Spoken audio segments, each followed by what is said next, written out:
지금부터 광남일보 6기 글로벌 리더 2회째 강의를 해주실 신세돈 숙명여자대학교 교수님의 프로필을 간단히 소개 올리겠습니다. 소개드리면 뜨거운 박수로 강의를 모시겠습니다.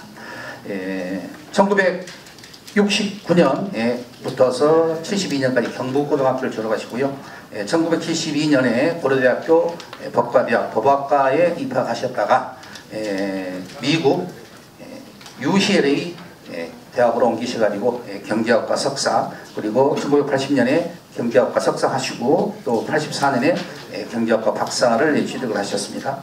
경력으로는 1989년부터 현재까지 숙명여대에서 경제학부 교수로 재직하고 계시고요.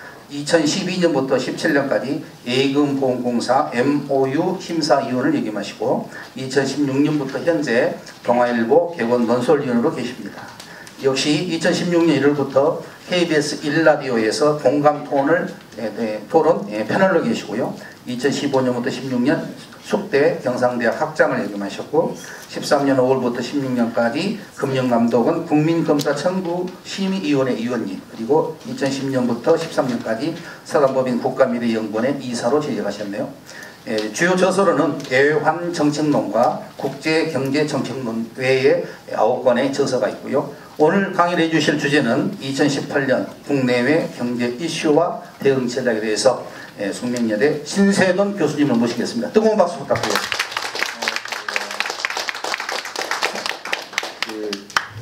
어저께 부산 동아대를 갔는데요. 동아대 최고위원 최고 경영자 과정이 어제로 57회더라고요. 57회라는 말은 57년 됐다는 거죠. 깜짝 놀랐어요. 동아대라고 하면 뭐 그렇게 유명한 대학도 아닌데 그렇게 한 60년 가까이 최고 경영자 과정이 진행이 되어서 야, 정말 대단하다 싶었는데, 오늘 우리 광남일보 최고 경영자 과정이 6회니까 그리 얼마 안 된 것 같아요. 한 60년 정도 계속 잘 진행이 됐으면 좋겠고, 경제가 돌아가는 것이 그냥 막 지 마음대로 돌아가는 걸까요? 뭔가 법칙이 있을까요? 그죠? 그러니까 콩 심은 데 콩이 나고 팥 심은 데 팥이 나듯이 경제도 정책을 잘하면 경제가 좋아지는 것이고, 정치를 잘못하고 정책이 잘못되면 반드시 망가지는 거 아니겠어요? 그런 관점에서 보면 문재인 정부가 들어와서 지금 한 1년도 안 됐는데 너무 정신이 없어요. 너무 정신이 없는 것이 최저임금 굉장히 올려놨잖아요. 그죠? 52시간 확 줄여놨잖아요. 그것만 해도 수습하기가 정말 어렵고 머리 아픈데 남북회담 한다고 난리치고요. 뭐 그게 나쁘다는 게 아니라 그게 얼마나 큰일인가요. 그렇죠? 거기다가 또 뭐 지금 헌법도 고친다고 하고 막 너무 큰일들이 많이 일어나니까 도대체 정신이 없는데, 오늘 일단 뭐 개헌 문제랄까, 남북한 이슈 이런 문제는 제쳐놓고, 제가 35년 동안 한국에서 경제를 공부를 하면서 알게 된 몇 가지 비밀을 같이 공유를 하면 사업하는 데 도움이 되실 것 같아요. 그래도 35년 동안 한국은행 삼성경제연구소 공부를 했으니 뭔가 좀 들을 게 있지 않겠습니까? 예. 오늘 미국이 금리를 올렸어요. 그렇죠? 예. 왜 올렸대요? 근데 모르잖아요. 봐.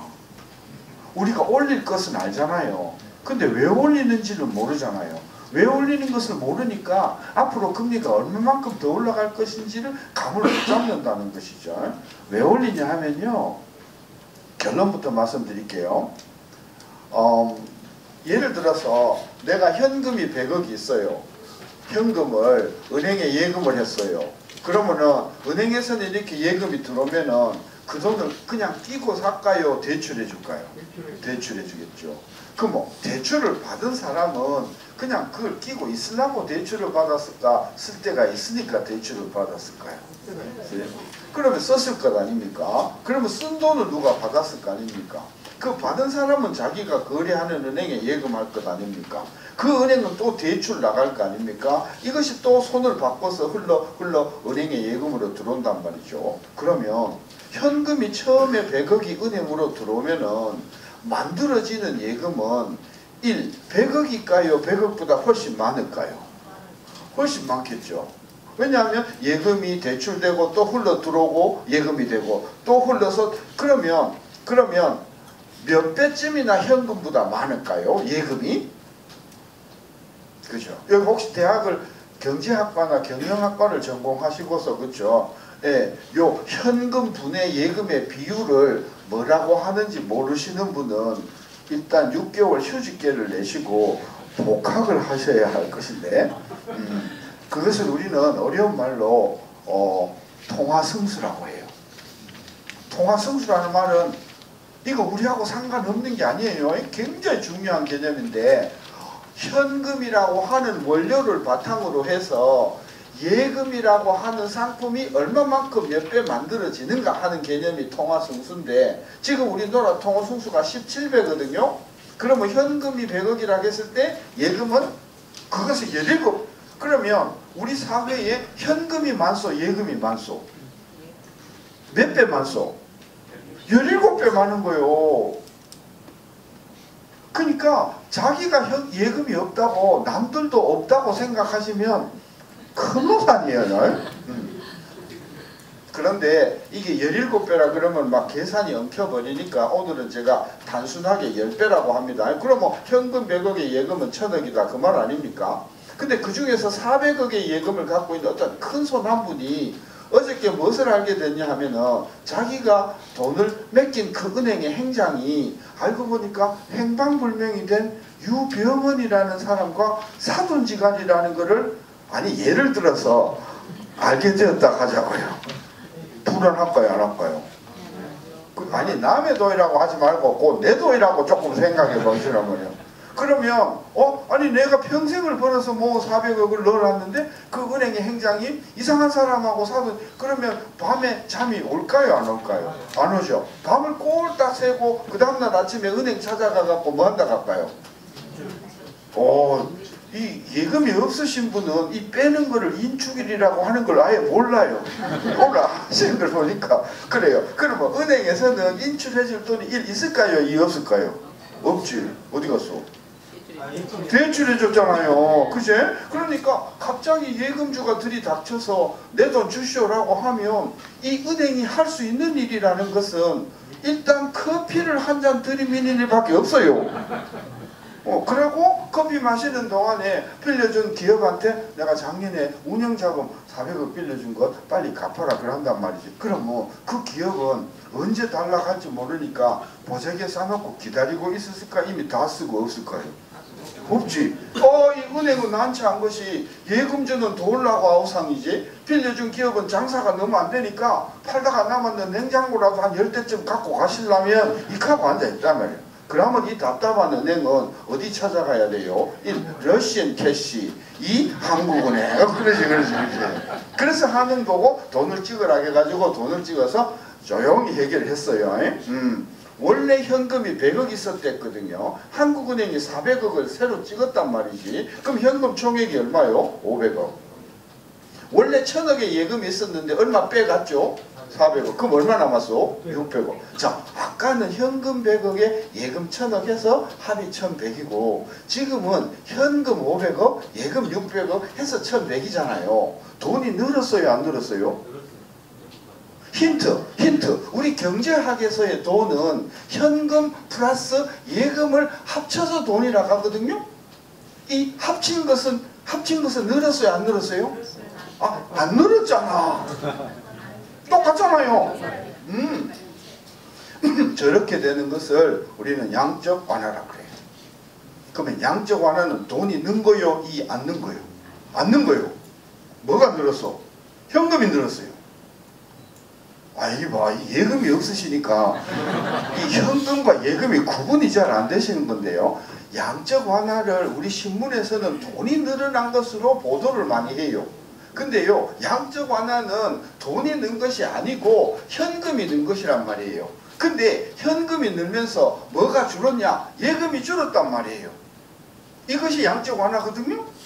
자, 이런 양적 완화에서 이자율이 왜 올라갈 수밖에 없는가? 어저께 이 은행이 400억을 메꿔내느라고 한국은행 광주본부 가갖고 생쇼를 해갖고 가까스로 문제를 해결했어요. 그 다음날 빌려준 삼성광주전자의 대출금 500억이 만기날이 돌아왔어요. 은행에서 만기 연장 1 해줄까요? 2 안 해줄까요? 힌트, 어제 혼이 났단 말이에요. 그 다음에 어떤 사람이 뭣도 모르고 은행 찾아갖고 제가 아파트 한 채 살려고 하는데 5억만 융자를 해주십시오. 융자 신청이 승인이 1 떨어질까요? 2 안 떨어질까요? 힌트, 어제 혼이 났단 말이에요. 그러니 아니 어저께 신문에 분명히 한국은행이 양적 완화를 했다고 하는데 막상 은행에 찾아가 보니까 대출이 다 끊기고 상환을 다 독촉을 하니까 돈 급한 분들은 어디 찾아가요? 1. 한국은행, 2. 러시안 캐시. 러시안 캐시로 사람들이 막 몰리면서 러시안 캐시에서 이자율을 우겨본다고요? 그래요. 다른 말로 설명할게요. 우리가 어떤 사업을 하시더라도 이 금융의 원리를 알아야만 이 경제가 진짜인지 가짜인지 구분이 간단 말입니다. 현금이 100억일 때 예금은 100억일 수도 있고 500억일 수도 있고 1000억일 수도 있고 심지어 1조일 수도 있단 말이지. 그러면 현금이라고 하는 100억을 재료로 해서 예금이 100억, 500억, 1000억, 1조로 늘면 늘수록 첫째, 통화성수는 어째 되죠? 올라가죠? 통화량이 어째 되죠? 증가하죠? 왜? 통화량이라고 하는 것은 현금 플러스 예금인데 그 예금이 계속 뿌니까 통화량이 늘어날 수밖에 없잖아요. 내가 뒤집어 볼게요. 아무래도 김정은이가 뭔 일을 저지를 것 같단 말이에요. 그래서 예금을 했던 분들이 돈을 은행에서 뺐단 말이에요. 그럼 그 은행에서는 그 돈 주려고 빌려준 기업한테 돈을 좀 갚아야겠어. 그래서 그 돈을 갚다가 보니까 그 기업은 자기가 거래하는 은행에서 또 돈을 뺐단 말이지. 그러니까 한 사람이 대출을 예금을 빼니까 줄줄이 알사탕같이 같이 빠질 것 아닙니까? 그렇게 되면은 첫째, 통화승수가 어째 될까요? 막 낮아지겠죠. 통화량이 어째가 될까요? 줄어들게. 왜? 통화라고 하는 것은 현금 플러스 예금인데 예금이 계속해서 빠지면은 통화량이 줄 것 아닙니까? 그렇죠? 지난 8년 동안 말입니다. 미국, 유럽, 일본, 한국 이주열 할 것 없이 엄청난 양적 완화를 했거든요. 그런데 놀라운 사실은 통화승수가 전부 반토막이 나버렸어. 통화승수가 우리도 27이나 나가던 놈이 17로 떨어졌다는 것은 통화승수라고 하는 것은 현금 분의 예금이라고 했는데 이 현금 분의 예금의 숫자가 떨어졌다는 것은 예금이 폭발적으로 늘어나고 있다는 이야기요. 예금이 계속해서 쪼그라들고 있다는 거예요. 그래. 핵심은 왜 예금이 지난 8년 동안 계속 쪼그라들었는가 그 이야기란 말이에요. 제가 숙대에서 경제를 가르치잖아요. 제일 어려운 것이 이 19살, 20살짜리 아이들이 평생에 예금이라는 것을 갖고 있어 본 적이 없는 거예요. 그러니까 예금을 갖고 설명을 하면은 이게 공감대가 형성이 안 되는데 우리 오늘 광남일보 CEO 과장도 별로 다를 것이 없어 보여요.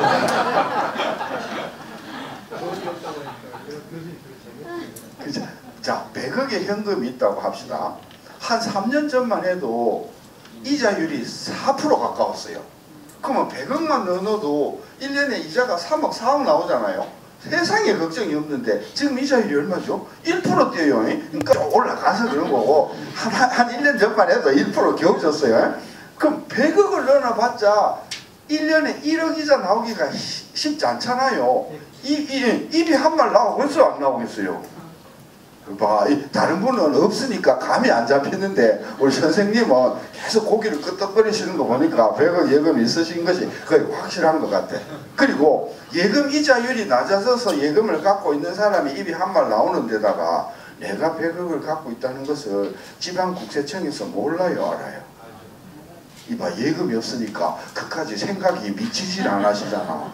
100억이면요. 한 명한테 상속하면 상속세 거의 40억 물어야 되고요. 2명, 3명한테 나누어서 분할 상속 증여를 해도 국세청으로서는 20억 이상의 세수 엄청난 세원이잖아요. 그러면 지방국세청에서는 그 세원을 관리하기 위해서 이 주인이 살아있는가 혹시 변고 그러면 100억의 예금을 갖고 있는 분은 일단 이자가 떨어져서 이미 서말 나오는 데다가 수시로 이상한 전화까지 오고 그러면 나가 은행에 돈을 계속 넣어놓고서 차라리 빼보고 싶고서 결론 은행에서 예금이 계속 빠져나가는 결정적인 이유가 이자가 너무 높다 너무 낮다 그래. 자 이자가 낮아지니까 예금이 계속해서 쪼그라드니까 누가 죽을 맛이겠소? 은행. 그래서 지난 8년 동안요 미국의 은행들이 수도 없이 무너졌어요. 수도 없이 자빠진 거예요. 그래서 트럼프 정부는 돈이 없는 사람을 대변해요? 돈 있는 사람을 대변해요? 돈 있는 사람이야. 공화당이라는 게 원래 있는 사람들이야. 그런데 오바마가 말이지 그냥 돈을 찍어갖고 양적 완화하는 바람에 은행을 다 죽여놨다 이렇게 생각하는 거예요. 자 거기까지 해서 결국은 금리가 너무 낮아지니까 은행이 아주 죽을 맛이다. 그지? 거기까지 이야기를 하고 자 오늘 금리를 미국에서 올렸는 데가 어디죠? 미국이 오늘 금리를 올렸는데 누가 올렸어? 트럼프가 올렸어? 예? 누가 올렸어? 한국의 금리 누가 올려? 이주열?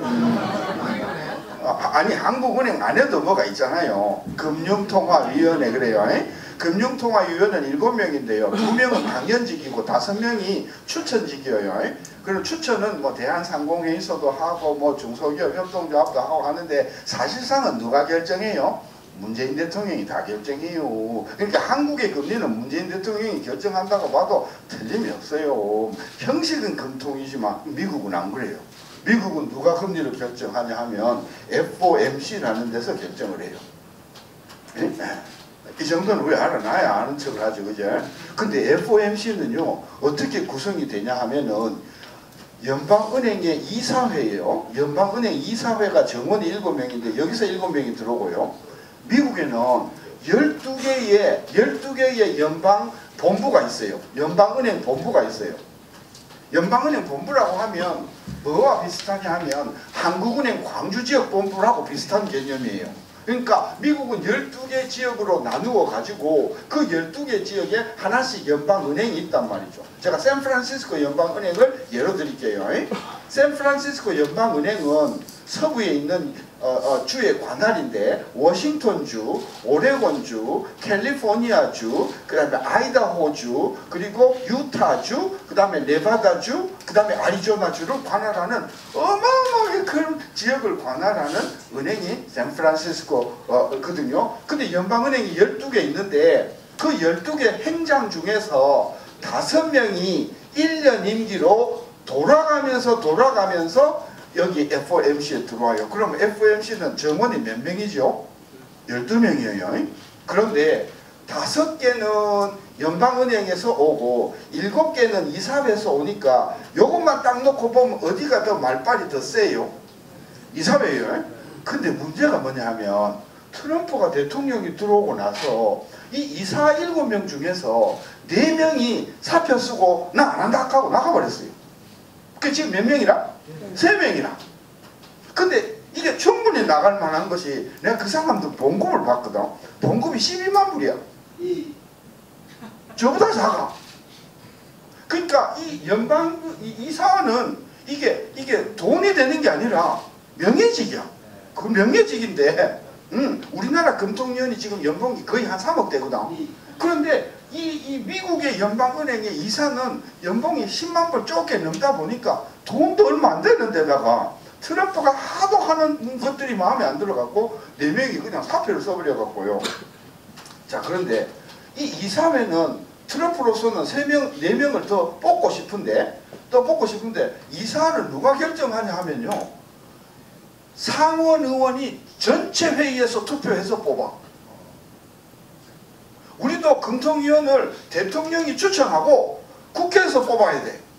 미국은 지금 그렇게 돼 있어요. 그런데 미국의 상원의원이 100명인데요. 지금 공화당이 51명, 그 다음에 무소속이 1명, 민주당이 48명인가 49명 이렇게 돼 있거든. 뭐 그 차이가 안 나는데 그게 중요한 것이 아니고 상원의원 한 사람 한 사람이 어떻게 생각하냐 하면은 연방은행의 이사는 정치색이 있어야 된다, 없어야 된다? 없어야 된다고 생각하는 거예요. 그래가지고 오바마가 처음에 대통령이 돼갖고 지가 잘 신뢰하는 민주당 인사 2명을 꼰잡거든. 상원이 투표를 안 해버린 거야. 2년씩이나 뭉개버린 거야. 그때서야 오바마가 잘못했습니다. 저 2명 중에 1명은 공화당 성격의 사람으로 1명, 민주당 1명으로. 그러니까 그렇게 딱 바꾸니까 상원에서 투표해가지고 2명을 심었거든요. 그래서 그 2명이 지금 이 3명 중에 지금 2명이 지금 거기 남아있어요. 그런데 지금 4명을 지금 트럼프가 임명을 하면 했는데 그 교수 출신인데 굿프렌드라는 사람인데 지금 상원이 투표를 뭉개고 있어. 왜? 자, 이 트럼프가 이렇게 믿는 사람이 도대체 믿음직하지가 않다. 그러니까 제 생각에는요, 이사회 정원 7명 중에서 이 3명 정원이요, 앞으로 한 2년을 갈 것 같아. 왜? 상원이 중원 안 할 것 같아. 그러면 이거 3명, 이거 5명이면 어디가 무게가 더 나가요, 이제? 이거예요. 그러면 요 5명의 성격이 어떤 사람인가를 알아야 돼. 연방은행은요, 이사가 9명인데 그 이사 9명 중에서 1명이 은행 총재가 되는 거예요. 근데 이 9명 이사는 어떻게 되냐 하면은 A 클래스 이사, B 클래스 이사, C 클래스 이사 세 부류의 이사가 있어요. 오케이? 근데 A 클래스 이사 3명은 누구냐? 이 연방은행의 주주들이에요. 주주를 대표하는 이사 3명이에요. 근데 미국의 연방은행의 주주는 주식회사인데 연방은행의 주주는 전부 은행이에요. 그럼 A 클래스 이사 3명은 전부 출신이 뭐야? 은행 출신이야. 그 다음에 B 클래스 이사 3명은 누구냐 하면 샌프란시스코의 경우에 샌프란시스코 관할 지역에 은행이 많을 거 아닙니까? 워싱턴에도 있고 오레곤에도 있고 많잖아요. 그 중에서 부류를 세 부류로 갈러 대형은행, 중형은행, 소형은행으로 딱 가른 다음에 대형은행 대표 1명, 중형은행 1명 대표, 소형은행 1명 대표 해서 3명으로 B클래스 이사를 3명 하는 거예요. 그럼 B클래스 이사 3명도 본업이 뭐예요? 은행. 그러니까 이사 9명 중에서 A클래스 주주 다 은행, B클래스 다 은행이니까 3분의 2가 출신이 뭐예요? 은행. 그럼 C클래스는 뭐냐? 이렇게 하니까 너무 은행이 좌우하니까 연방이사회에서 이 C클래스는 그 지역의 특별한 산업, 그 지역의 특징에 따라서 고르는데 대부분이 교수거나 아니면 그 지역의 산업을 대표하는 사람이란 말이지. 예를 들면 광주 같으면은 광주 지역이 아무래도 문화사업이 아주 빵빵하니까 문화사업을 대표하는 사람 이렇게 해서 3명을 이렇게 뽑는단 말이에요. 우리가 잘 알고 있는 제넷 옐런이라고 지난 의장 있잖아요. 샌프란시스코 총재였거든. 샌프란시스코 총재였는데 무슨 클래스 이사였냐면 C 클래스 이사였거든. C 클래스 중에서 뭐 버클리 대학 교수였거든. 그래서 미국은 연방은행의 총재가 12명이 5명씩 돌아가면서 들어오는데 이 12명이 대부분의 성격이 뭐냐 하면 은행이란 말이에요. 은행. 근데 트럼프가 들어오기 전까지는 이쪽에 인원이 많아가지고 항상 이자율을 올리지 말자 하는 세력이 득세를 했단 말이에요. 근데 이거 다 날라가고 3명 달랑 남았거든. 이제 누가 더 이게 5명이 더 숫자가 많잖아요. 그렇죠? 그러니까 이 사람들은 오늘도요 가서 읽어보면은요 오늘 금리를 올렸는데 그 금리를 올린 선언문에 보면은 만장일치를 올렸거든. 만장일치가 바로 이 5명이 은행 출신이라서 그렇다 그런 이야기입니다. 그래서 앞으로 당분간은 금리가 굉장히 빠른 속도로 올라갈 거라고 봐야 된다. 얼마나 올라가야 되냐? 미국의 은행에서는 어떻게 보고 있냐 하면은 정상 기준 금리가 지금 오늘 1.5에서 1.75가 되었거든요. 범위가 1.5에서 1.75예요. 전에는 1.25에서 1.5였었단 말이에요. 근데 지금 1.5로 이제 올랐는데 미국은 기준금리가 최소한 3.5는 되어줘야 된다고 지금 보고 있어요.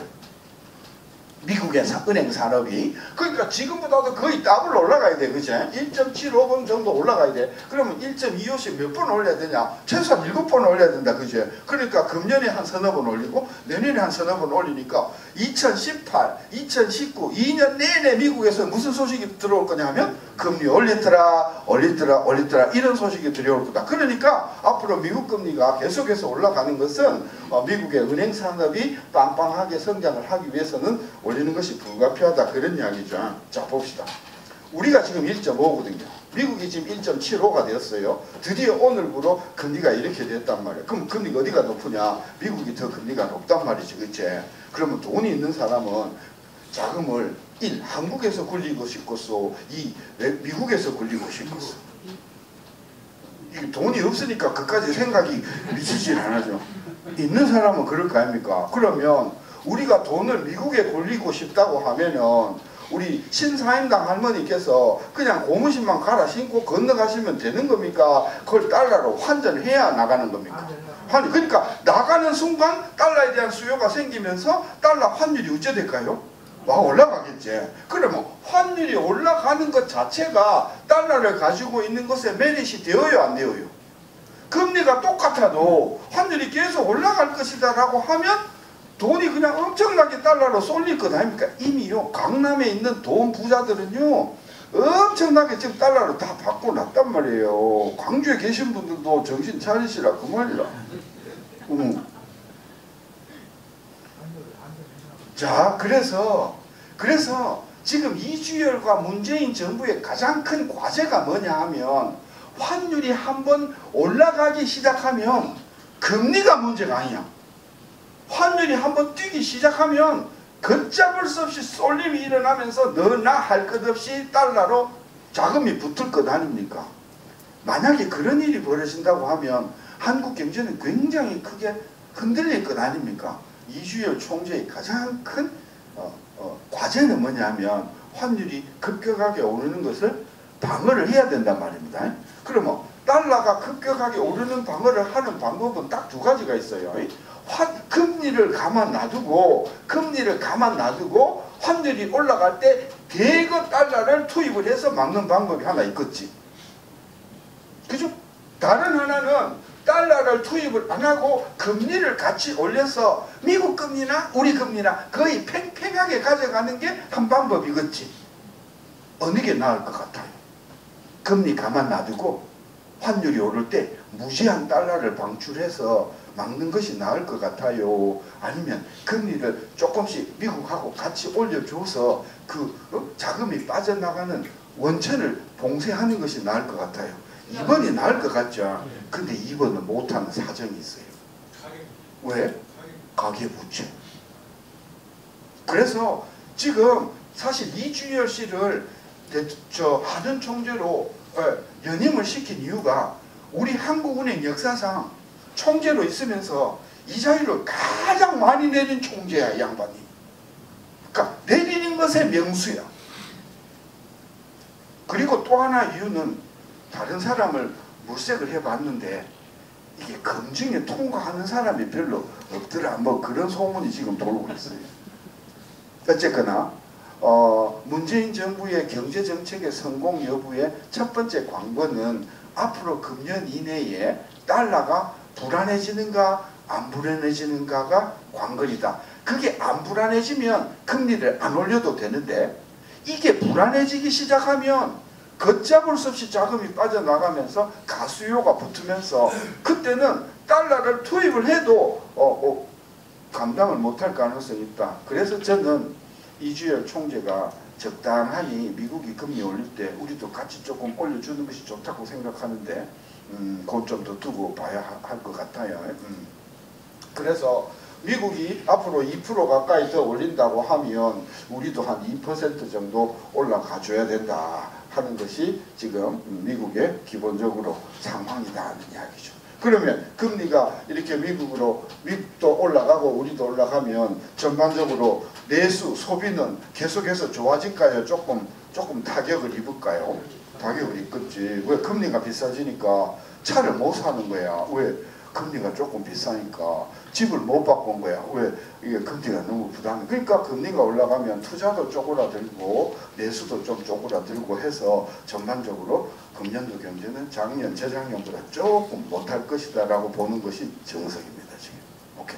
그 다음에요. 또 하나는 이 제가 늘 주장하는 이야기인데 우리 지난 35년 동안 말이에요. 35년 동안 사실 우리 경제가요 계속해서 죽었다 살았다를 반복하면서 지금 우리가 요쯤에 와 있는 상황이거든요. 그러니까 지난 30년 동안 우리가 위기가 사실 굉장히 몇 번이나 왔냐 하면 4번 내지 5번이나 왔는데요. 2008년도에 무슨 위기 있었죠? 2008년도에 리만 브라더스 또는 서브프라임 또는 금융 그죠? 위기. 예. 그 다음에 97년에 무슨 위기 있었죠? IMF, 그죠? 사실 요 사이에 한 번 더 있었어요. IT 버블이 한 번 터진 적이 있단 말이에요. 예. 그 2001년도에. 그까지 넣으면 5번이거든요. 근데 IMF 위기하고 08년 위기는요, 얼추 다들 기억을 하세요. 아무리 하드 용량이 작으셔도 이거 둘 중에 하나 기억을 못 하시면 하드가 없으시거나 아니면 북한 사람이라고 보면 되거든요. 하드 없는 분이요 꽤 많아요. 이 하드 없는 분의 특징이요 없는 걸 아예 몰라요. 어디 가면 많으냐고요? 여의도에 굉장히 많더라고요. 가보니까 최근에는요 청와대에서도 몇 명이 발견이 됐어요. 아니 이번 청와대 말고 지난 청와대 말고 인간들이 그저 뭐든지 모른대. 그죠? 다 알지. 자기가 술 먹었는데 같이 잤는데 모를 리가 없지. 몰라요? 몰라. 그래요. 예, 97년, 08년 위기는 다 기억하시잖아요. 여기 언제냐 하면 기억을 못하죠. IMF 전에 위기 언제냐 그러면은 좀 연세 드신 분들은 IMF 오일 쇼크 이야기하세요. 1979년에 오일 쇼크 있었거든요. 근데 교수님은 지금 1980년 이후 이야기하고 있단 말이죠. 그 전이란 말이에요. 그래서 오일 쇼크는 아니라 그랬더니 오일 쇼크가 아니면은 그러면 석유 파동이다 이거. 아니 오일이나 석유나 근데 여러분 혹시 92년도 대선 때 말입니다. 대선 후보가 8명 나오신 거 기억나세요? 1번부터 8번까지가요. 전부 경제 살리자 그랬는데 1번 후보가 경자 발음을 잘 못하셔갖고 경을 갱이라 하는 분 혹시 기억나신가요? 거제도 분이신데요. 국민이 이분을 대통령으로 뽑았잖아요. 우리 IMF 데리고 가셨다니까. 그 비밀은요 이 경자 안에 숨어 있어요. 이 경자가 한자로요 흑토변의 구덩이항 이렇게 쓰거든요. 이게 상형 문자잖아요. 한자는 이 구덩이 항자거든요. 이게 흑토단 말이죠. 그제? 이게 뜻이 뭐냐면요. 묻어버리다라는 뜻이에요, 이게. 진시황기 아시잖아요. 선비들을 다 산채로 묻어버렸어. 책을 다 태워버렸어. 분서, 갱유. 그럼 유를 묻다가 갱유면 경제를 묻다는 갱제. 결론, 우리는 사람을 뽑을 때 1. 당을 봐야 돼요. 2. 발음을 봐야 돼요. 그래 되는데 찍을 땐 다 그냥 봐. 그죠? 92년도에 여러분은 기억을 못 하시겠지만 이때 얼마나 경제가 안 좋았냐 하면은요. 이때 하루에요 30개 중소기업이 묻어났어요. 하루에. 그리고 하루에 중소기업 사장님들이 종업원 봉급을 못 줘갖고 농약 먹고 자살하고 막 허리띠 메고 자살하고 92년도 1년 동안 중소기업 협동조합에서요 추계 한 바에 따르면 목숨을 끊은 중소기업 사장이요 경제를 비관해서 300명이 넘었어요. 어마어마했어요. 그래서 이때 위기를 우리는 뭐라고 불렀냐 하면 이 뭐 마땅한 이름이 없거든. 그래서 이것저것 다 위기다 해가지고 92년의 위기의 공식 이름이 총체적인 위기예요. 진짜 그래요. 그럼 이것은 언젠가요?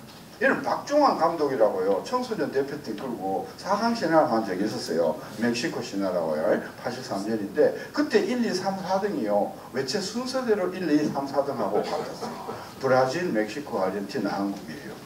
여러분 우리는요. 뭔가 축구 4강 뭐 세계대회 4강 들어가잖아요. 반드시 국가 위기가 왔어요. 2002년에 뭐 있었죠? 한일 월드컵 있었죠. 우리 몇 등 했죠? 4등 했죠. 그리고 2003년에 카드 대란 왔어요. 1988년에 올림픽 몇 등 했죠? 4등 했어요. 4등. 그리고 89년에 나라가 망가졌다니까. 진짜로. 85년도에요.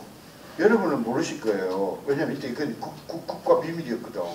우리가 빚을 못 갚아갖고 IMF 대표단이 빚받으러 왔었어요. 그래서 남산에서요, 한국은행하고요, IMF 대표단하고요, 재무부장 관리하고요, 그 구제금융 얼마 줘야 되니까 그 막 계산 주판 틀리고 그랬어요. 그때 제가 그 막내로 제가 참여를 해서 한단 말이에요.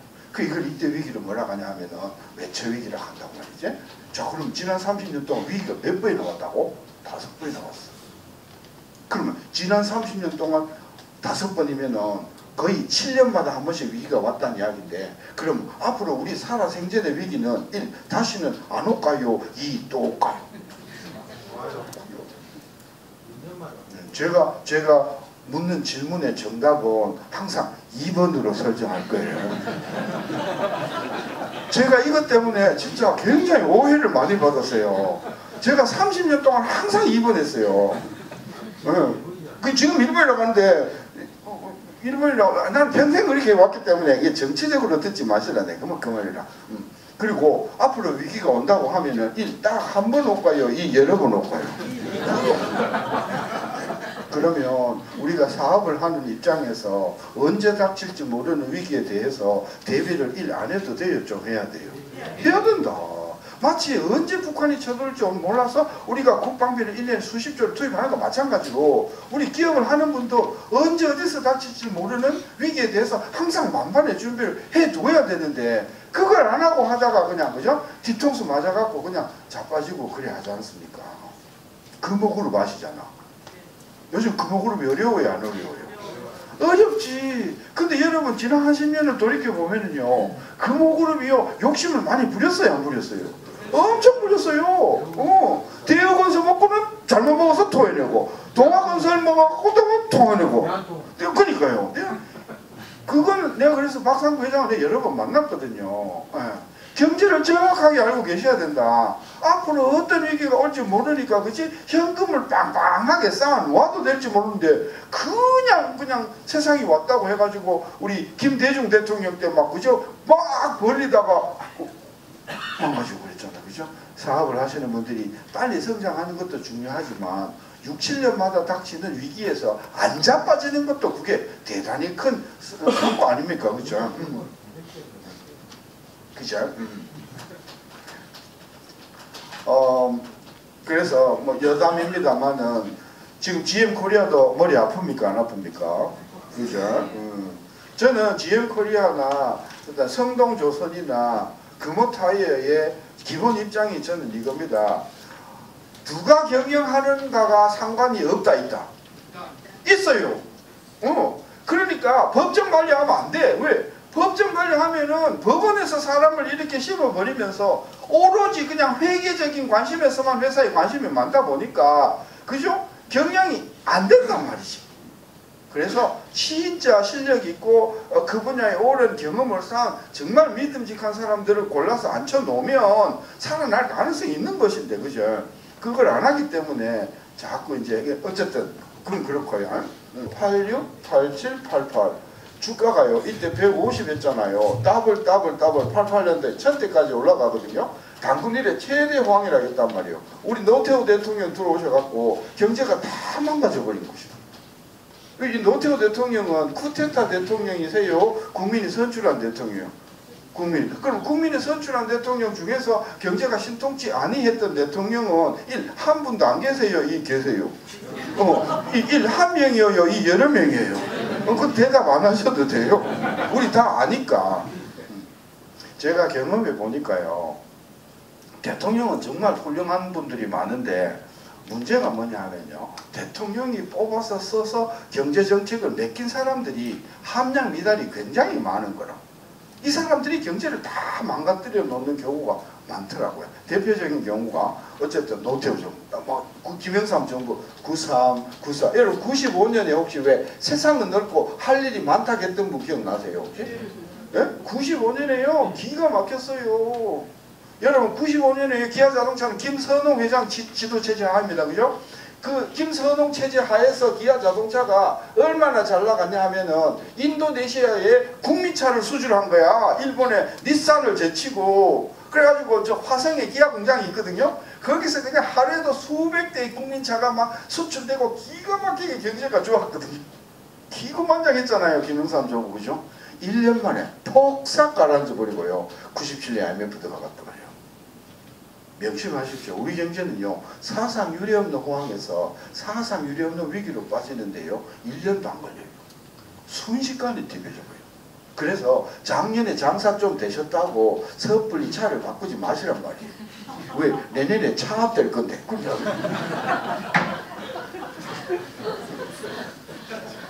3년 전만 해도 조선 잘 나갔습니까? 안 나갔습니까? 잘 나갔습니다. 3년 전만 해도요, GM 코리아 장사 기가 막히게 잘했어요. 근데요, 지금 조선이 얼마나 어려우냐면요, 급여 대신에 철판까지 가. 문제는 갖고 가지도 못해. 왜? 무거워갖고. 거다가요, 군산 가서 뜯어가야 돼. 자비로. 여러분, 제가 한국에 있어 보니까 한국 경제가요, 아주 허약한 거예요. 조금만 충격이 와버리면요, 픽픽 쓰러지는데요. 아니 그러면 신 교수, 도대체 허약하다는 게 뭐 땅의 지반이 허약하다는 거예요? 뭐요? 한국 경제가 허약한 본질은 뭐냐면요, 우리 대한민국은 빚으로 지켜진 공화국이야. 전부 빚이야. 가게도 빚, 대부분의 기업도 빚, 국가도 빚, 다 빚이야. 자 보세요. 이렇게 전부 빚으로 쌓여있는 나라인데 위기가 오면은 이자율이 내려갑니까? 올라갑니까? 올라가지. 그러니까 그냥 갑자기 이자 부담이 커져버린 거지. 근데 이자 부담만 커지면 그래도 견딜만해. 금리가 올라가니까 경제가 죽어버리니까 남편이 회사에서 졸지에 잘려본 거야. 이자 부담 올라가서 한 방 맞지. 남편 잘려서 두 방 맞지. 그래도 그나마 견딜만해. 위기가 오니까 부동산 가격이 어째되고 그지? 폭락을 해버린 거지. 근데요, 부자들은 괜찮아요. 한번 보세요. 부자란 뭐지 하면요, 부자는요 현금 가지고 있고요, 그 다음에 부동산 가지고 있고요, 그 다음에 주식 가지고 있단 말이야. 위기가 오면은 부동산 가격 떨어져, 주식값 떨어져도 눈도 끄떡 안 해. 왜? 빚도 없어. 그냥 생돈 다 가지고 있으니까. 그러니까 내려가 봤자 안 팔면 되지, 아니면 아들한테 물려주면 되지, 이 기회. 그러면 되거든. 근데 위기가 오면요, 이자율이 어떻게 되지? 올라가는 거니까 그 자기가 갖고 있는 현금에서 대박이 나버리고요. 그것만 나는 것이 아니라 현금을 빵빵하게 갖고 있다 보니까 아이고 광주 금남로에 20층 아파트가요 갑자기 값이 절반으로 떨어지니까 세상에 이런 호재가 없거든. 그러니까 부자들은요 위기가 와도 이것 때문에 재미 보고요, 그 다음에 경기가 좋으면 부동산가 주가 올랐으니까 넘어져도 돈 벌고 자빠져도 돈 벌고 뭐 끈끈이 돈을 버는데요, 가난한 사람은요, 그죠? 이자가 올라가도 깨지고요, 부동산이 올라가도 깨지고요, 주식이 올라가도 다 깨지게 돼 있어. 그래서 제가 보기에는 한국이 그렇게 취약한 이유는 뭐가 많다고? 빚이 많아요. 일본이 저렇게 허약한 것 같아도 20년 동안 안 무너지고 끄떡없이 살아나는 것은 걔네들은 빚이 없는 거예요. 근데 빚이 있대. 국가빚이 많대. 죄송합니다. 일본의 국가빚은요, 그죠? GDP의 200%쯤 되는데 이 일본 정부의 국가빚은 누가 채권자냐 하면 전부 일본 국민이 채권자예요. 그러니까 아버지가 아들한테 빚진 거예요. 그러니까 아버지에는 빚이 있지만 그 가족 전체를 보면 빚이 없는 거죠. 그래서 일본은 엄청 튼튼한 나라예요. 우리 일본 너무 우습게 보는 것 같은데요, 걔네들이 컬링 우리보다 못한다고 너무 얕잡아. 결론, 우리 한국이 진짜 탄탄한 나라가 되려면 집집마다 뭐가 없어야 돼? 빚이 없어야 돼. 빚이 없는 정도가 아니라 집집마다, 그죠? 미화로 한 200만 불 정도 돈을 빵빵하게 재놓고 살아야 빵빵하게 다 부자가 되어야 자빠져도 돈 벌고 엎어져도 돈 버는 거 아니냐고. 그런데 우리는요 한 1,000만 원 벌면은요 빚을 4천만 원 끌어다가 5천만 원짜리 벤츠를 사신다니까. 지금 우리나라에 굴러다니는 외제 자동차 많아요, 안 많아요? 엄청 많잖아요. 우리가 자꾸 외제 자동차를 사주니까 기아 자동차가 안 팔리는 거잖아요. 그렇잖아요? 물론 그러긴 한데 그 좀이라도 애국심이 있으면 문이 안 닫혀도 사줘야 될 것 아니다 그 말이지. 저는 사실요 몇 년 전에 쌍용 자동차 그 사태 보고 눈물이 나가지고요. 제가요 지금 6번째로 쌍용차 샀어요. 이번에 깔았는데 이번에도 처음엔 마누라고요. 처음엔 H고요. 고전에 코란도 있었고요. 고전에 옛날 코란도 있었고요. 옛날 고전에 오리지널 코란도 제가 지금 6번째로 코란. 왜 샀냐고?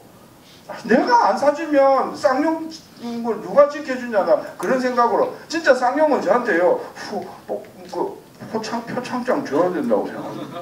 근데 진짜 쌍용차를 여러 대 사니까 할인이 많이 되긴 됐대요. 근데 쌍용차가 무슨 문제가 있는 줄 아십니까? 코란도가요 문을 닫으면 안 닫혀요.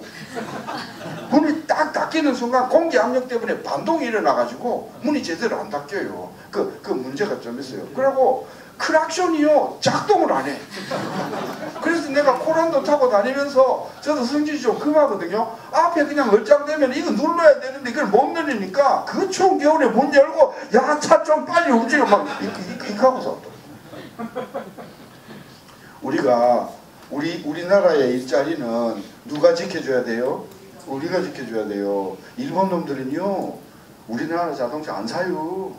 일본 놈들은요 우리나라 텔레비 아무리 싸고 품질 좋아도 안 삽니다. 왜? 내가 이거 하나씩 사주면 일본의 일자리가 없어진다는 이런 생각이 투철하지 않습니까? 그렇죠? 그래서 문재인 대통령이 뭐 1,000만 원씩 꼰자 주는 것도 좋지만은 그거 꼰자 줘봤자 3년 동안 다니는 동 마는 동 그거 끝나면 다 나올 사람들이야. 어쨌든 그 부분은 나중에 제가 중소기업 활성화 방안에 나중에 말씀드리기로 하고. 그래서 97년에 위기가 왔어요. 김대중 정부가 정말 고생 많이 했어요. 한 150조 공적 정책을. 그래 안 하면 해법이 없다고 했거든. 한 2년 만에 주가 1000대까지 올라오면서 참 준비되신 대통령이라 그랬거든. 진짜 우리는 99년도에 진짜 IMF 안녕한 줄 알았거든. 근데 그 후로도 위기가 2번 나왔고 요 왔거든요. 요 경제가 어디로 가는가. 벌써 그림 그려놓은 거 보면 감이 좀 잡히시잖아요. 네, 주무실 분을 위해서 미리 결론부터 말씀드릴 테니까 결론 듣고 편안히 주무시고요. 아예 강의 내내 깨어나지 마시라 그랬냐. 이미 들을 거 다 들었으니까요. 작년 재작년 경제가 안 좋다고 그러지만은 2018년 19년 앞으로 2년은요 문재인 정부 성장률은 오히려 박근혜 성장률보다도 더 못할 것이라고 저는 봅니다. 앞으로 적어도 2, 3년 동안은요 3% 성장하기 굉장히 힘들 거라고 보는 겁니다. 왜냐하면은요 첫째, 작년에 우리가 성장이 이렇게 잘 나온 것은 뭐 때문이었죠? 수출 때문이었어요. 수출도 무슨 수출요? 반도체 수출 때문이었어요. 그런데 올 하반기부터 중국이 대대적으로 지금 반도체 생산을 하기 시작했다는 거거든요. 그러면서 하반기가 되면은 수출이 좀 꺾일 것이고요. 두 번째, 내수는요 소득인데요. 지금요 걱정이 되는 것이 최저임금을 7,530원으로 16% 올리니까 그죠? 문재인 대통령 측근에 있는 분들은 최저임금을 올렸으니까 소득이 올라갈 거라고 생각하는데 무엇이 계산이 안 들어갔냐 하면 12시간 일하는 사람이 8시간으로 줄여버리니까 시간당 인건비는 올라가도 시간이 확 줄어버리니까 실제로 소득의 증가가 없다 그 말 아닙니까? 그 다음에요 회사마다 또 가게마다 이 편의점마다 인건비 부담이 커지니까 24시간 굴리던 것을 시간을 줄인답니까 안 줄인답니까? 확 줄여버릴까 아닙니까? 그렇죠? 편의점 식당이 24시간에서 시간을 확 줄여버리면 택시 운전하시는 분들 손님이 더 많아질까요? 작아질까요? 그래. 그래서 이 최저임금을 올렸던 것이 소득을 올리자고 한 것인데 실질적으로는 소득이 줄이는 효과를 가져올 경우가 많고요. 그 다음에 52시간으로 줄여버리니까 실질적으로요 생산직 근로자들은 실제로 68시간, 70시간 막 어떤 때 일 많을 때는 80여 시간 일하고 그랬거든요. 이게 52시간으로 딱 줄여버리니까 소득이 늘까요 줄까요? 잔업이 확 줄어버리지 그죠? 그러니까 이래저래 소득이 오히려 줄어들면서 내수가 죽을 거다 그런 말이거든요. 그러면 수출 안 좋고 내수 안 좋고 그러면은 앞으로 어떤 사람이 크게 낭패실까요? 첫째, 이 적어 놓으십시오. 주식을 들고 계시면 큰 낭패실 거다. 내일 아침에 9시 땡 하면은 전화를 넣으시라 그 말이라. 그랬더니 어떤 분이 막 떨리는 목소리로 교수님 펀드는 어찌해야 됩니까? 이카더라고. 아니 펀드나 주식이나 이건 영어고 이건 한글이고 이것이 똑같은 것이에요. 두 번째로요. 살고 있는 집 말고 여분의 부동산 갖고 계신 분들도 손이 조금 뜨거울 것이다. 왜? 부동산 가격이 1 올라간다, 2 내려간다. 어제 신문 보셨잖아요. 지금 벚꽃 소식이 지금 밑으로부터 올라오잖아요. 근데 벚꽃 소식과 함께 날라오는 소식이 두 가지래. 뭐 미분양 아파트 하고 또 하나가 뭐냐, 문 닫는 지방대학. 지금 지방대학이 학생을 못 채워가지고, 그죠? 예, 여러분 나중에 사회 교수 보시려고 하면은 진짜 심사숙고하셔야 됩니다. 왜냐하면 지방대학은요 학생을 못 채우기 때문에, 그죠? 급여 가져가기가 힘들다. 그래서 급여 대신에 막 칠판 들고 오고 막 제가 주식이나 부동산이 앞으로 전망이 안 좋다고 했더니 막 웃으시더라고요. 자기는 이것도 없고 이것도 없다니까. 여기 한 사람 더 넘었는데 누구? 은행 이자 싸다고 대출 잔뜩 빌려 쓰신 분들 왜 아까 이자율이 어찌 된다고 했어? 특히 누가 심각하시냐 하면 이거 빌려갖고 이거 샀거나 이거 사는 분은 대책이 없다 이분이. 왜? 양박이시거든. 지금 곁에 안 웃으시는 분요 가까이 가지 마셔야 돼요.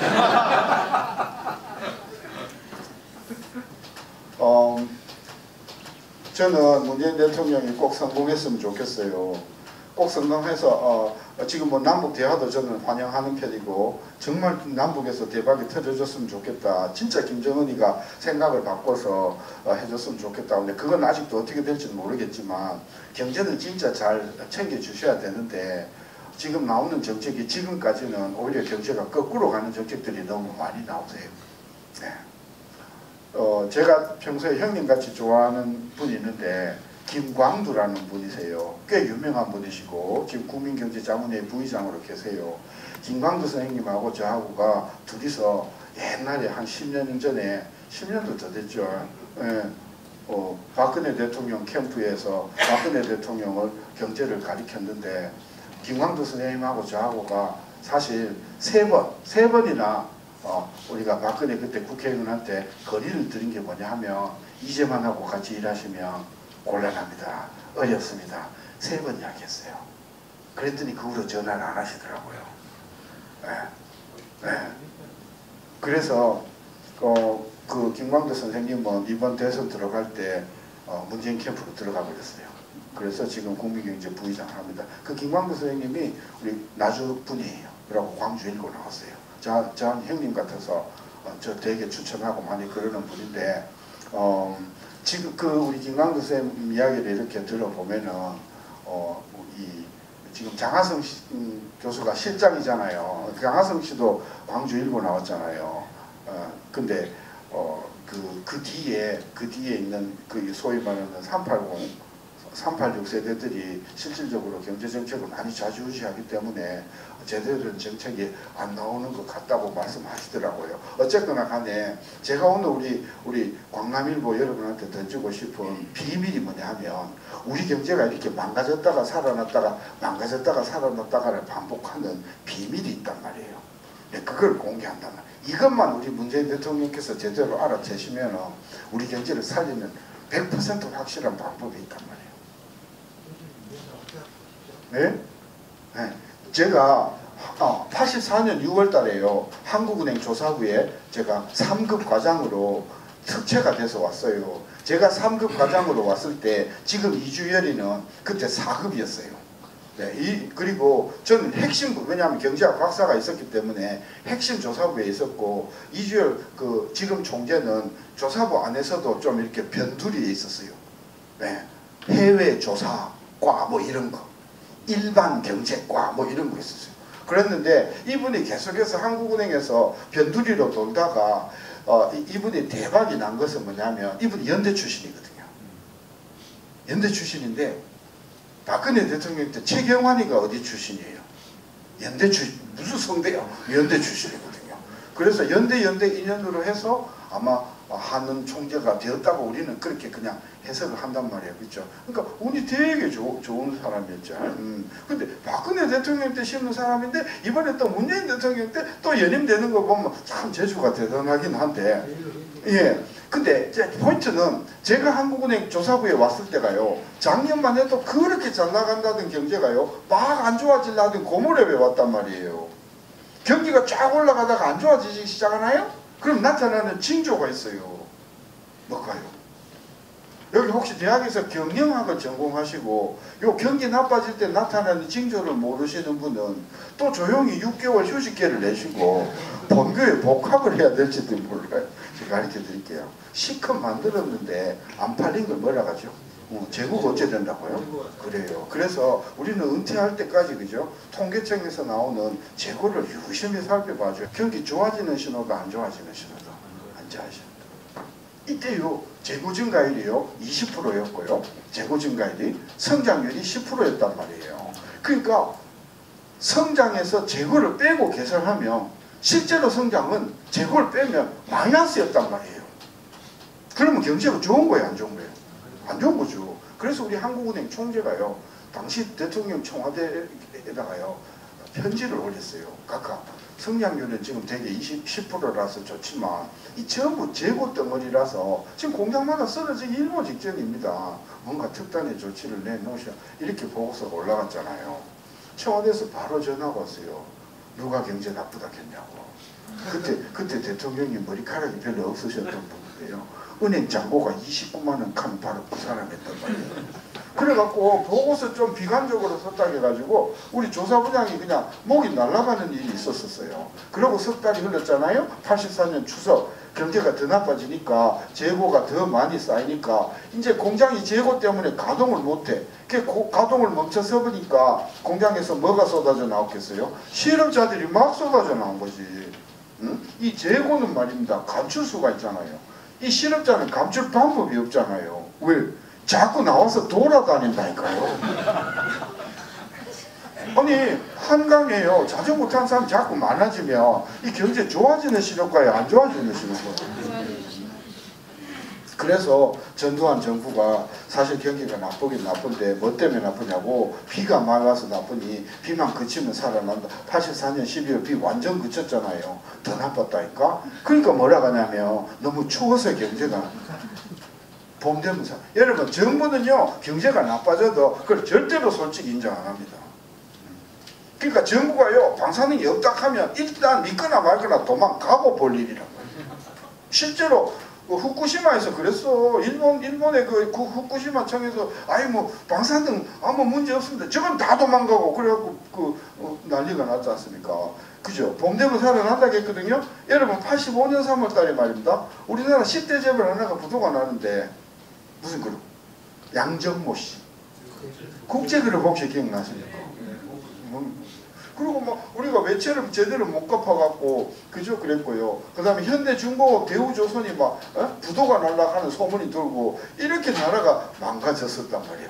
이렇게 되니까 1년 전부터 경제 안 좋아집니다 안 좋아집니다 했던 한국은행 조사부 사람이 기억이 나셨는데요. 이때 왜 경제가 이렇게 안 좋았을까요? 왜 우리는 꼭 한 6, 7년마다 한 번씩 요란스럽게 경제가 어려워지는 걸까요? 이게 제 오늘 핵심 주제라. 원인이 이거였어요. 83년 4년 2년 동안 말입니다. 우리나라 환율이 790원에서 전혀 움직이질 않았거든요. 일본 엔화가요 1달러에 200엔도 안 하던 놈이 250엔으로 엔화가 20% 올라갔단 말이에요. 엔화가 20% 약세가 되니까 한국의 자동차, 조선, 반도체 그냥 싸그리 다 망가졌다는 이야기인데, 아니 일본 엔화가 약세가 되는데 왜 우리가 어려워지는가, 이게 이해가 안 되시는 분은 일단 휴직계를 내시고 이번에는 초등학교 6학년 교과과정으로 다시네요. 다 알고 계신단 말이에요. 자 봅시다. 일본의 반도체 회사가요 제품 하나를 100불에 수출한단 말이에요. 환율이 200엔이라 그러면은 이거 하나 내다 팔았을 때 손에 2만 엔이 들어오지 않습니까? 100달러 곱하기 200엔. 근데 환율이 250엔이 되니까 2만 5천 엔이 들어오는 셈 아닙니까? 엔화 환율이 올라간 만큼 일본 애들은 손에 더 큰 돈이 들어오니까 이번 기회에 한국의 경쟁자를 죽여보자. 가격을 1 올릴까요? 2 내릴까요? 얼마까지 내릴 수 있을까? 환율이 20% 올랐으니까. 그래서 일본 놈들이 값을 20% 내려버리니까 우리 것보다도 일본 것이 더 싸져버리니까 죄다 일본 가서 산다 가다 보니까 조선 자동차 반도체가 망가졌다. 이거 이해가 되시잖아요. 그래서 전두환 대통령께 바로 그 이유를 말씀드렸거든요. 각각 우리 경제가 이렇게 어려운 것은 엔화 환율이 올라갈 때 우리도 맞불 작전으로 같이 올려줘야 하는데 안 올리고 790원만 고집하다가 이렇게 절단이 났습니다. 그게 전두환 대통령이 그죠? 이거 누가 올리지 말자겠어 이렇게 된 거지. 이거 안 올린 이유가 있었거든. 이 당시의 경제 정책은요. 1. 수출에 방점이 가 있었을까요? 2. 물가 안정이 가 있었을까요? 물가 안정이 가 있었거든요. 그래서 환율이 올라가면 수입 휘발유 값이 비싸지고 물가가 불안해진다고 생각을 하고 물가 잡는다고 안 올렸더만은 나라 경제가 다 죽어버린 거예요. 그때서야 전두환은 그쵸? 환율을 올려라 올리거든요. 85년대. 이 전두환 이 양반의 특징이 뭐냐면요. 한번 올리면요. 확실하게 올리는 사람이에요. 우리가 50원 올리자고 했거든요. 한국은행이. 100원 그래갖고 환율이 10% 이렇게 100원 올라가니까 드디어 막 죽어가던 수출이 막 살아나고 경제가 왜 살아나죠? 환율이 10% 올라가니까 다양했잖아요. 환율이 10% 올라가니까 우리 광주 지역의 수출 기업들이 달러 표시 가격을 10% 내려도 손해 안 보는 상황이 되었잖아요. 그랬더니 교수님 질문 있는데요. 환율이 10% 올라도 가격이 10% 내려가면 이것이 똔똔 아닌가요? 이렇게 여기서 올라갔으니까 여기서 내려갔으니까 빼면 똔똔이 주로 이공계통 이런 이야기가 굉장히 많아요. 내가 이거를 이과의 한계도 안 해 그렇게 이름을 붙였어. 이과 사람들이 독특한 한계가 있어요. 이게 똔똔이 아니란 말이에요. 왜? 가격이 내려가니까 늘어나는 것이 있어. 뭐 물량. 정말 문재인 대통령이 저 말씀 드려야 됩니다. 우리 광주 지역뿐만이 아니라 지금 전반적으로 경제가 어렵잖아요. 살리는 방법은 간단해요. 환율 어째 좀 되죠? 환율이 올라가 주면 된단 말이에요. 근데 국민들이 그 수긍을 못 하시는 거예요. 제가 보여드릴게요. 울산의 현대중공업 내 말씀드릴게요. 현대중공업이 50조 매출이거든요. 그럼 달러로 500억 달러 매출이란 말입니다. 근데 작년 저작년에 3조 적자가 났어요. 자, 신 교수 말대로 환율을 100원을 올려주죠. 그럼 500억 달러 수출에 100원씩 올라가면은 매출이 얼마가 늘어나죠? 5조 늘어나죠. 그러면 3조 적자가 순식간에 2조 흑자로 뒤집어지죠. 그런데 환율이 100원 올라가면 휘발유 값이 얼마 올라가는가 한번 봅시다. 휘발유 값을 리터당 2,000원으로 잡았을 때 거기에 원유 가격이 1,000원 들어가 있거든요. 그리고 공과금이 1,000원 이렇게 들어가 있어요. 환율이 100원이면 10%잖아요. 10% 환율이 올라갔을 때 그러면 원유 가격 100원, 1,000원에 10%면 100원 올라가는 셈 아닙니까? 그걸 전부 휘발유 값에 반영을 하면 휘발유 값을 리터당 2,000원에서 2,100원 되는 셈이에요. 몇 프로 올라가지? 5% 올라가요. 자, 휘발유 값이 5% 올라갔을 때 한 달에 20만원 휘발유 비용을 쓰는 분은 만원이 비용이 부담이 커지고요. 1년 따져봐야 12만원의 비용이 커지잖아요. 그러면 1년에 12만원 비용을 더 내고 현대중공업 흑자 전환, GM코리아 흑자 전환, 기아 자동차 수출 잘 이게 좋으세요. 12만원 덜 내고 막 기아가 자빠지고 GM코리아가 자빠지고 이게 좋으시냐고요. 그렇습니다. 사실 최저임금을 20% 올려도 환율 20%만 내려버리면 순식간에 똔똔 효과 나오는 거 이해가 되십니까? 그럼 아까 같이 물가에 영향을 물가이자 네, 좋은 질문이신데 환율을 10% 올리는 경우에 물가가 얼마 올라가는 줄 아십니까? 2% 올라갑니다. 근데 2%가 1년 안에 다 올라간 것이 아니고 약 4년에 걸쳐서 2% 올라가거든요. 그럼 환율 100원 올려봤자 물가가 1년에 0.5 올라가도 안 해요. 그래서 우리 문재인 대통령 주변에 있는 분들이 휘발유값 아끼는 것을 생각하고 환율을 자꾸 못 올리시면 결국은 나중에 기아가 무너지고 현대차가 자빠지고 나서야 정신을 차릴 것인가. 어쨌든 이때는 그랬어. 전두환 정부가 어설픈 교수 말 듣고 물가 그러다가 나라가 절단이 나고 나서야 환율을 100원 올렸단 말입니다. 근데 이 100원만 해도 대박인데 더 큰 대박이요. 250엔 하던 엔화가 190엔으로 30% 빠져버린 거예요. 잠깐만, 엔화가 30% 빠져보니까 일본 놈들은 값을 어찌해야 돼요? 올려야 되고. 죄송합니다. 저 자꾸 일본 놈이라고 해갖고 혹시 일본 국적 갖고 계시면 조용히 퇴장을 하시거나. 저는 초등학교에서부터 우리 학교에서 교육을, 항일운동 교육을 그렇게 받아서요, 일본 놈이라고 안 하면요 우리 엄청 터졌어요. 네, 그래요. 어쨌든 일본 엔화 환율이 내려가면 일본 업체들은 값을 올릴 수밖에 없고, 우리 환율이 올라가면 우리는 값을 웃잔다겠죠. 내리고. 그러니까 일본 것은 값이 비싸지고 한국 것은 값이 싸지니까 엄청난 경쟁력이 생기는데, 요 일본 것하고 우리하고의 가격 격차가 바로 원달러, 엔달러 이 격차하고 똑같잖아요. 왜? 내려가는 만큼 그놈들은 값을 올려야 되고 올라오는 만큼 값을 내리니까 이걸 180도 뒤집어 놓으면 이거 나온 거 아닙니까? 그렇죠?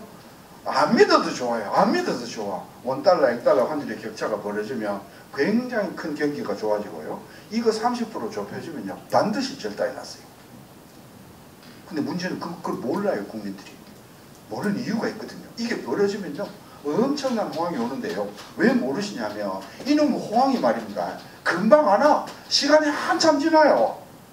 그걸 우리 경제학에서 뭐라 하냐, 시차라 그래요. 명심하십시오. 정부가 어떤 대책을 내놓잖아요. 그 대책이요 바로 효과를 발휘하지 아니에요. 한참 시간이 걸린 다음에 한단 말이에요. 그걸 우리 경제학에서는 시차라 한단 말이에요. 작년에요 부동산 대책이 5번 나왔어요. 6월, 18월, 10월, 11월, 15번 나왔어요.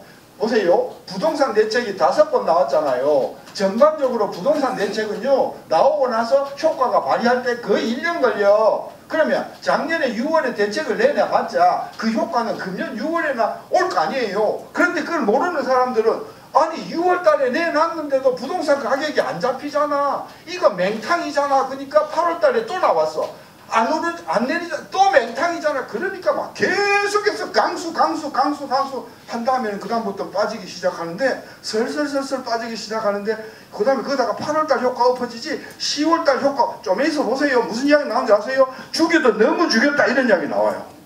지금 서서히 나오고 있어요. 왜? 지금 지방에서 미분양 아파트가 5만 채가 막 넘어가니까 이거 이렇게 돼서는 안 되는 거 아니냐고. 그래서 대출 규제를 조금 완화해줘야 숨통이 트이지 않는 이야기 지금 국토교통부에서 나온다 이 말이거든요.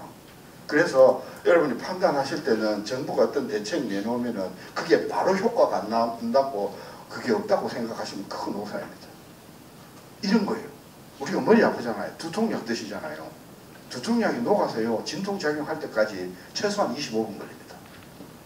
근데 2알 먹었어요. 2분 경과. 깨우네 안 깨우네?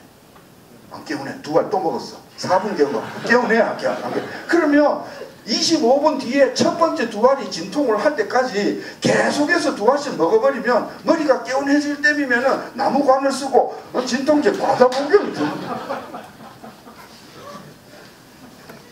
시차가 얼마냐고요? 제가 시간이 없어서 왜 시차가 그렇게 걸리는가는 나중에만 일리입니다.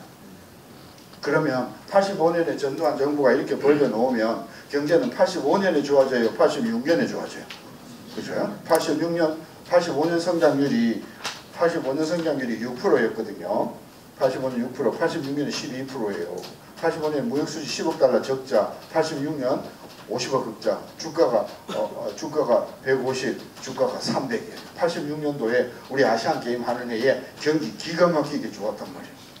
86년도에 원달러 환율 890원에서 움직이질 않았어요.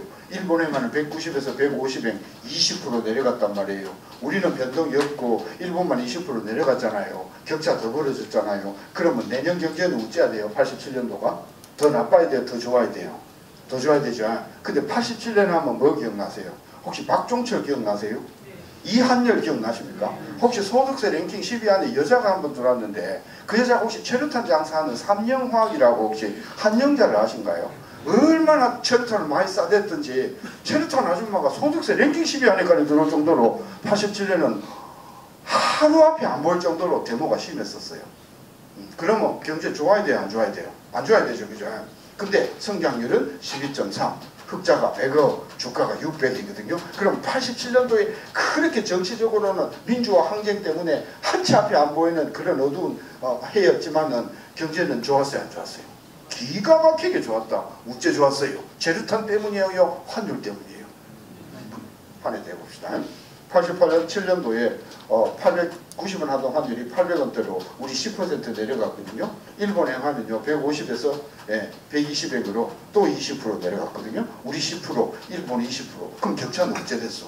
더 벌어졌지. 그럼 88년도 경제는 어째 안 돼요? 그죠? 한국하고 일본이 고수톱을 쳤는데 우리가 설사 한 번 하는 동안에 일본이 2번을 했거든요. 그러면 누가 유리하냐고요? 그랬더니 일본 한 번만 더 하면 납니다. 누가 이러더라고요.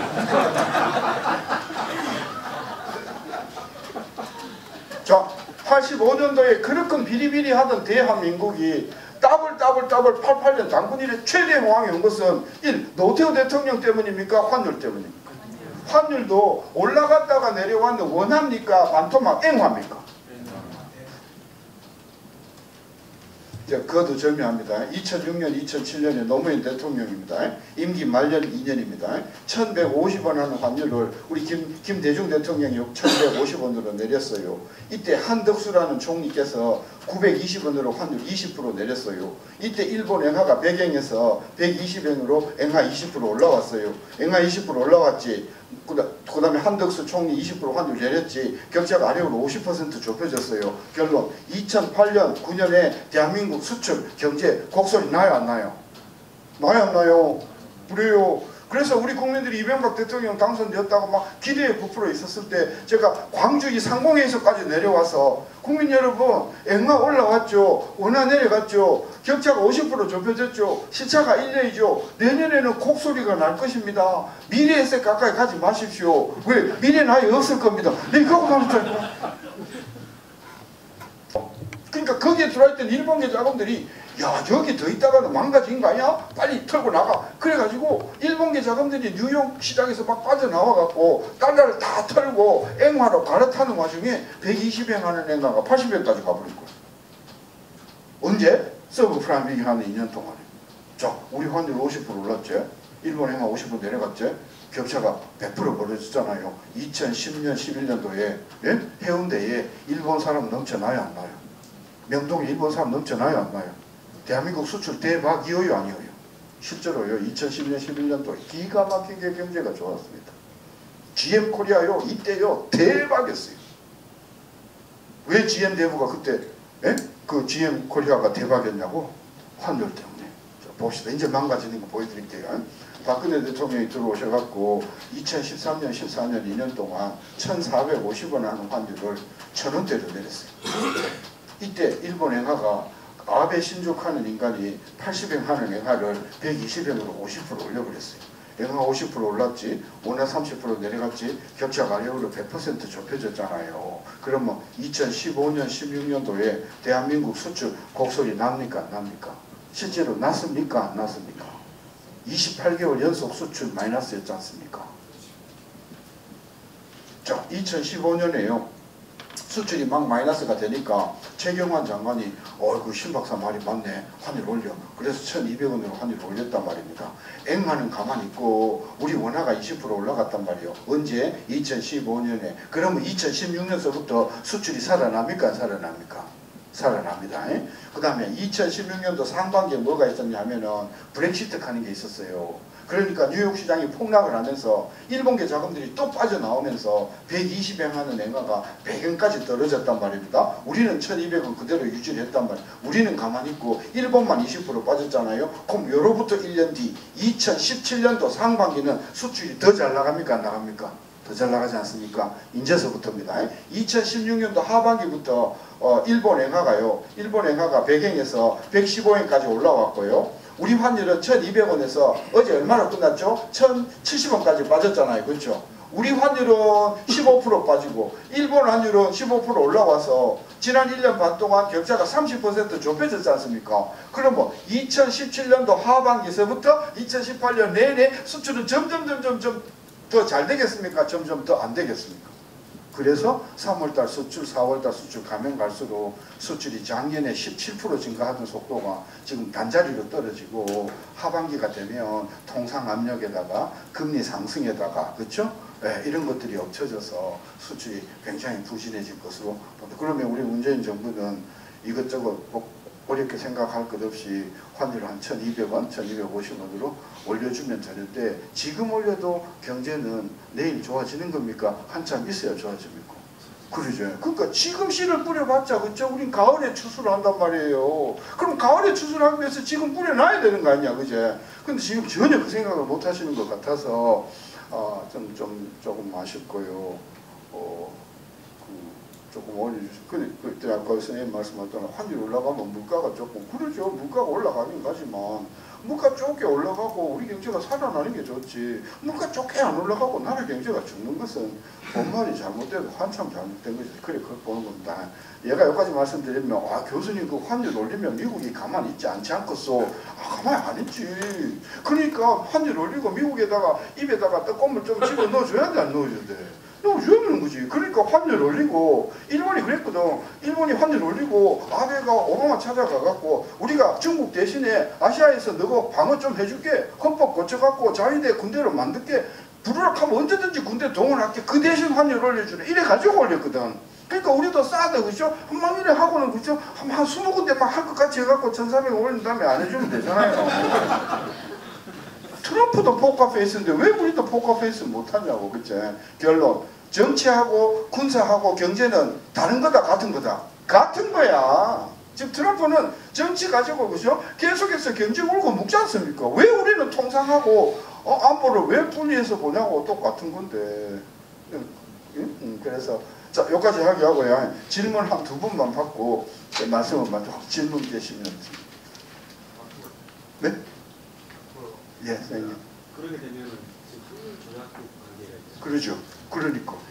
그러니까 내 말이 그 말이에요. 환율 조작국이라고 입도 뻥끗하기 전에 이미 술을 좀 써놔야 된다, 안 써놔야 된다. 그렇죠. 그래서 이게 환율 올리는 것이 만만한 일이 아니기 때문에요. 그래서 미국한테 사전에 그렇죠. 신 교수를 특사로 보내갖고 환율 200원으로 올리는 대신에 그렇죠. 뭐 우리가 제주도를 띄워줄 수는 없지만은 미국이 좋아하는 쪽으로 그렇죠. 우리 다시는 우리 중국하고 안 사귈게. 니하고만 연애할게. 지금 미국이요. 누구하고 싸우는지 아십니까? 중국입니다. 여러분 이번에 NEC 국가경제안보회의의 의장을 바꿨습니다. 게리 콘이라고 하는 사람을 바꿔버렸어요. 게리 콘은요. 그 통상 압력 안 됩니다. 관세 올리면 안 됩니다. 이런 사람이 그다음 싹 깔아버리고 새로 심은 사람이 누구냐면 레리 커들러라는 사람인데요. 레리 커들러는요 평생에 주장한 거니 우리가 중국 때문에 망했다. 중국 지기놈이다. 그걸 평생 주장해온 놈이에요. 이 사람을 심었다는 이야기는 앞으로 중국하고 합한 거세게 붙겠다 이런 이야기거든. 자 그걸 뻔히 알면 우리도 그동안 중국하고 우리가 너무 가까웠는 모양인데 앞으로 조금 사이를 좀 뭐 이렇게 해야만 미국이 그래 니 내 친구 맞다 이러는데 계속해서 그죠 뭐 통상은 뭐 이런 경우에는 트럼프 같이 정상적이 아닌 사람 입장에서는요 굉장히 센 것을 맞을 수가 있다. 스마트할 필요가 있다. 그래서 지금 중국 문제가 심상치 않겠고 그리고 중국하고 미국하고 맞짱을 세게 붙으면은 우리한테 타격이 안 올까요? 올까요? 굉장히 옵니다. 우리 지금 중국에 수출 엄청나게 하거든요. 그게 미국에서 끊겨버리면 우리는 그죠? 쓰리 쿠션으로 수출이 안 되면서 그래서 전략적으로 지금 한국하고 미국하고 한국하고 중국하고의 그 사이를 전략적으로 조금 우리가 조정할 필요가 있다고 보는 겁니다. 또 다른 질문 남기십니까? 재밌었습니까? 네. 네.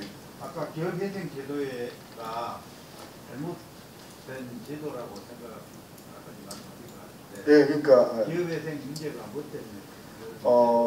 첫째는요 산업은행이 어마어마한 공적 자금을 투입을 하면서 제 역할을 했습니까? 안 했습니까? 저는 안 했다고 보는 겁니다. 인간들이 우리 국민들의 돈인데 1조도 아니고 수조 그렇죠? 성동조선 같은 경우에는 4조를 두었고요. GM코리아 가격에는 어마어마한 돈을 부어가지고 지금까지 참여를 하는데 그렇게 경영이 엉망이 되는데도 그죠? 제대로 관할을 못했기 때문에 돈은 돈대로 놓고 사태는 저렇게 터졌다. 이제 이런 상황에서 지금 정부는 뭐 법정 관리로 들어가자 그러는데 법정 관리 들어가 봤자 그리고 법원에서 선임하는 사람들이 대부분 보면은 그 경제를 또는 그 회사를 정확하게 아는 사람들이 아니기 때문에 경영을 그냥 무책임하게 할 가능성이 크다. 따라서 저는 경영을 잘 아는 사람, 특히 회사하고 노조가 둘이가 합의해서 추대하자고 하는 사람 중심으로 저는 주어서 살리는 쪽으로 가는 게 저는 좋다고 생각하고요. 그리고 마지막 한 가지만 더 말씀드리면 예를 들어서 금호 타이어 같은 경우에 지금 환율이 굉장히 많이 내려왔거든요. 환율이 많이 내려오다 보니까 국제시장에서 금호 타이어가 한때 막 기가 막히게 잘 나가던 회사였는데 환율이 내려가가지고 경영이 굉장히 어려워지면서 이런 문제가 생긴 부분도 있지 않습니까? 저는 확신합니다. 환율 1,300원으로만 올려주면요, 금호 타이어 다 살아납니다. 그래서 환율 문제가 굉장히 중요한 부분이 모든 문제를 풀 수 있는 해결이 환율인데 환율 올리는 것의 가장 큰 문제점이 뭐냐면 휘발유 값이 좀 올라가는 부담이라는 게 하나 있고요. 그것도 난 문제 없다고 봅니다. 왜?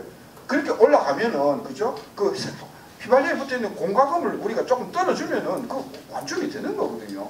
그리고 또 하나 문제는 환율이 올라가면요, 외국 자본들이 자본 손실이 굉장히 많이 발생을 해요. 사실 그것 때문에 우리 보고 딴지 걸고 환율 조작국이라고 지금 하는 것인데, 어쨌든 시간이 많이 지나서 나중에 우리 선생님하고 그 기업 회생 문제는 논의하도록 하고, 사실 오늘 요놈 때문에 제가 오늘 공방 토론에 오늘 7시 KBS 라디오에 못 나왔어요. 시간 있으면 7시 전공하셨구만. 교수님 그 화두를 올리면 경제가 있다는 그런 이야기 많이 주장하고 계시잖아요. 네, 그렇습니다. 근데 현 정부나 이게 경제하시는 분들 그걸 그렇게 단순하게 모를 이유가 왜 그렇습니까? 첫째, 절반은 모르시고요. 절반은 모르시고 우리 장하선 교수만 해도 금융 잘 모르시거든요. 회계만 잘 하시고, 그리고 회계하고 거시경제는 사뭇 틀리는 거거든요. 그 다음에 절반은 모르시는 거고, 절반은 신 교수같이 이렇게 공공연하게 환율을 올려서 수출을 살리고 광주 상단에 수출을 회생을 시켜야 된다라고 했을 때 그 환율이 올라가면 외국 자본가들 손실이 수십조가 나버리잖아요. 그렇죠? 그렇지 않겠습니까? 한국에 투자를 했는데 환율이 올라가면 달러로 환산한 금액이 그냥 따지는 거 아니겠습니까? 그러니까 그런 사람 입장에서는 신 교수는 분명히 블랙리스트 상단에 들어가 있겠습니까? 안 들어가 있겠습니까? 그러겠죠. 그래서 대통령이 신 교수를 기재부 장관으로 한번 시켜보겠다라고 하면 바로 미 대사관에서 쪽지는 아까 제가 경험한 바에 의하면 역대 대통령 경제참모 중에서 환율을 저같이 이렇게 깊이 공부하고 인과관계로 공부한 사람이 없다. 저는 그 생각. 그래서 저한테 2년만 맡겨줘라. 내 한국 경제를 확실히 살아놓을게. 아베같이 살려놓을게. 아베가 경제 살린 것은 딴 거 아니고 환율 앵화 약세가 결정적인 역할을 했다. 저는 그래 보는 것이죠. 저 불러줄 가능성이 없으니까. 그죠?